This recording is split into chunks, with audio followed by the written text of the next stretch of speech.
అయితే ఒక రచయితగా అంటే సాహిత్యం తెలిసిన వారిగా ఎవరి సాహిత్యం విన్నప్పుడు మీ ఒళ్ళు పులకరిస్తుంది, అబ్బా ఏం రాశారు అని?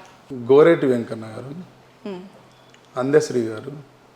సినిమా రంగం వైపు వస్తే వేటూరి సుందరరామూర్తి గారు, చంద్రబోస్ గారి, సీతారామ శాస్త్రి గారి రచనలు వింటే కొన్ని పాటలు ఎప్పుడు ప్రభావితం చేస్తూనే ఉన్నాయి. కొన్ని సాంగ్స్ చెప్పండి, ఈ లైన్స్కి నేను మెస్మరైజ్ అయ్యాను అనే లైన్స్. అందశ్రీ గారు రాసిన పాటలో పాము పడగపై పొదిగినట్టి ఆ పాదముద్రలు ఎవరివో అనే ఒక పాట ఉంటుంది.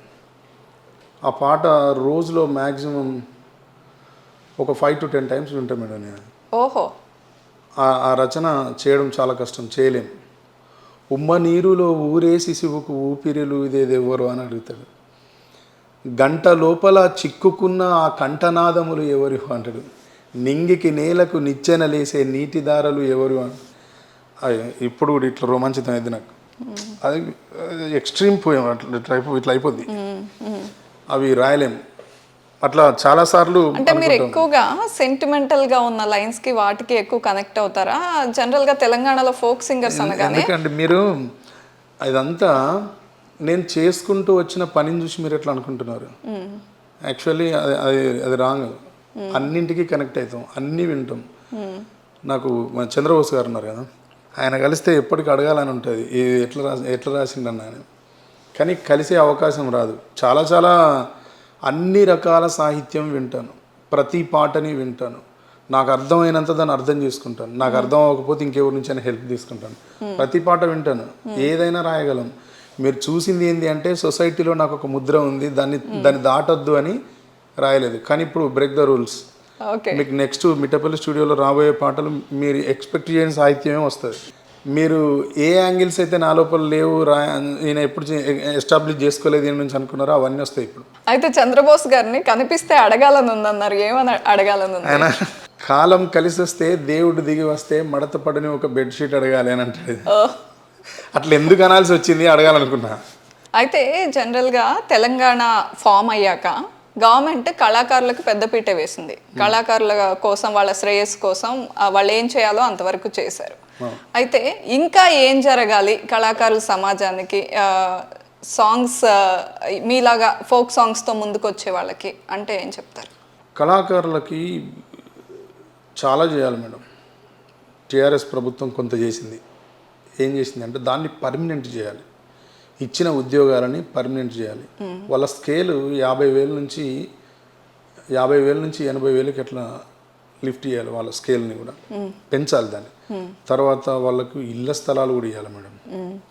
ఒక 14 సంవత్సరాలు తెలంగాణ అనే చర్చ జరుగుతున్నప్పుడు, తెలంగాణ అనే గొడవ జరుగుతున్నప్పుడు ఇంట్లో నిద్రపోకుండా ఉన్న వాళ్ళు భార్య పిల్లల్ని, తల్లిదండ్రుల్ని, సొంత ఊరిని, వాళ్ళ వ్యసనాలని, అలవాట్లని, వాళ్ళ కుటుంబంలో జరిగే పండుగలని, రాఖీ పండుగని, తల్లిదండ్రులతో చేసుకునే వనభోజనాలని, ఇన్నింటిని వదిలిపెట్టి తెలంగాణ కోసం తిరిగిన వాళ్ళు కళాకారులే మేడం. కళాకారులకు ఇంకా సరైన న్యాయం పూర్తి స్థాయిలో జరగలేదు. అంటే ఇక్కడ మన మణికొండ దగ్గర చాలా మందికి ఫ్లాట్స్ ఇచ్చారు. చిత్రపురి కాలనీ అని ఒకటి క్రియేట్ అయింది. అక్కడ కళాకారులకు ఇవ్వలేదా? దాని డెప్త్లోకి పోతే చాలా దుర్మార్గాలు ఉంటాయి మేడం. దాంట్లో వాటి గురించి ఫైట్ చేయాలనుకున్నప్పుడు మాట్లాడదాం. దాంట్లో జస్ట్ ఇచ్చారా? దాంట్లో ఉన్న వాళ్ళంతా నార్త్ ఇండియన్స్, ఐటీ ఎంప్లాయీస్, వ్యాపార రంగంలో పనిచేసే వాళ్ళు, ఉద్యోగస్తులుగా ఐటీ కారిడార్లో ఉద్యోగాలు చేస్తున్న వాళ్ళు ఉంటారు. దాంట్లో కళాకారులు లేరు. అయితే 10 ఏళ్ల గవర్నమెంట్ ఉన్నప్పుడు మీరు కేసీఆర్ గారితో సాన్నిహిత్యంగానే ఉండేవాళ్ళు. అంటే ఇట్లాంటివి ఏమి చెప్పేదాకా అంటే కుదరలేదా? చెప్పడం వల్ల కొన్ని మార్పులు జరిగినాయి. ఓకే. కొన్ని అంటే మేము 100 చెప్తే అక్కడ ఒక 10 జరిగి ఉండొచ్చు. మేము 1000 చెప్తే ఒక 100 జరిగి ఉండొచ్చు. కానీ అనుకున్నంత జరగలేదు. ఇంకొకటి ఏంటి అంటే అట్లా పోవడం వల్ల సినిమా ఇండస్ట్రీలో దాని వెనకాల చాలా పెద్దవాళ్ళు ఉంటారు. ఒక నేరం జరుగుతున్న దగ్గర మనకు కనిపిస్తున్న వాళ్ళకంటే దాని వెనక కనిపించిన వాళ్ళు ఎక్కువ మంది ఉంటారు. కళాకారులం కదా, 2 రకాల జీవితం ఉంది. ప్రజా జీవితం ఉంది, సినిమా జీవితం ఉంది. దాన్ని ఎందుకు డిస్టర్బ్ చేసుకోవాలని పోలేదు. ఇన్ కేస్ మేము దాన్ని టచ్ చేస్తే దాన్ని సమూలంగా లోపల దాకా వెళ్తాం. రైట్. అయినా మీ కళాకారుల కుటుంబంలో నుంచే వచ్చిన రసమయ్య గారు ఉన్నారు గవర్నమెంట్లో. మరి ఆయన తరఫు నుండి ఏమైనా పుష్ చేసే ప్రయత్నం ఏం చేయలేదా? రసమయ్య గారు ఎట్లాంటి హెల్ప్ చేయలేదా మీకు? ఎట్లుండేవాళ్ళు ఆయన చెయ్యరు, పెద్ద స్టేట్మెంట్ ఇస్తున్నారు. 100 ఫేస్ టు ఫేస్ చెప్తాది. నేను కళాకారుల కోసం చేసింది ఏందో చెప్పమని చెప్తాను. నేను చేయడు ఆయన. ఆయనకు ఫస్ట్ చెయ్యాలి అనే ఆలోచన ఉండుంటే అద్భుతాలు జరిగాయి కళాకారుల జీవితాల్లో. స్వభావం చిన్నగా ఉన్నవాడు ఎక్కడ ఉన్నా చిన్నగానే ఉంటాడు. మన మనసు చాలా విశాలంగా ఉండాలి. చాలామంది తప్పులు చేస్తారు, చాలా పొరపాట్లు చేస్తారు. మనల్ని అమ్మా నాన్న ఇంట్లో కొన్ని వేల సార్లు, లక్షల సార్లు, కోట్ల సార్లు క్షమించుంటారు. మన అమ్మా నాన్న నలుగురు ఉండే ఇంట్లోనే అన్నిసార్లు క్షమిస్తే ఇన్ని వేల మంది, లక్షల మందితో మనం కలిసి ఉంటాం. మనం ఎన్నిసార్లు క్షమించాలి అందరినీ? నీ దృక్పథం పెద్దగా ఉండాలి.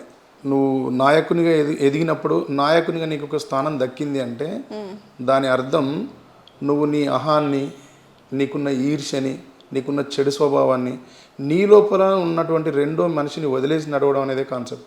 సరే, కళాకారుల విషయం పక్కన పెట్టినా ఆయన సామాజిక వర్గం పరంగా కూడా ఆయన డెవలప్ చేసుకోవడానికి ఆయన గురించి అంత డెప్త్ తెలియదండి ఆ విషయాలలో.